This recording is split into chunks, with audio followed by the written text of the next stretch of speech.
To be honest, it could just be a test. Because they have to test it at least once a month. Yeah.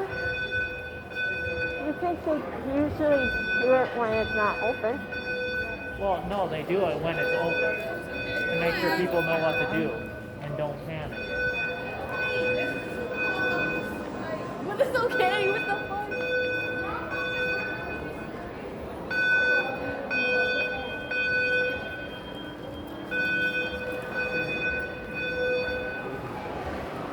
Now, if it was something like a tornado, you would have to go into like Oh, one no, of the it's a fire. It's definitely a fire. Yeah.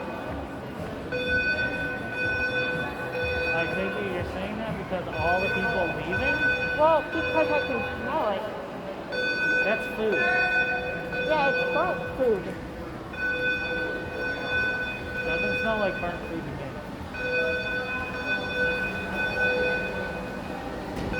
But that wouldn't cause a fire, just burnt food.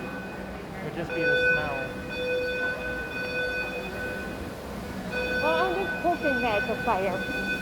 Oh, but I also can see smoke. Yeah. That's fine. We can head over to Walmart and then we can do Culver's after that. Yeah.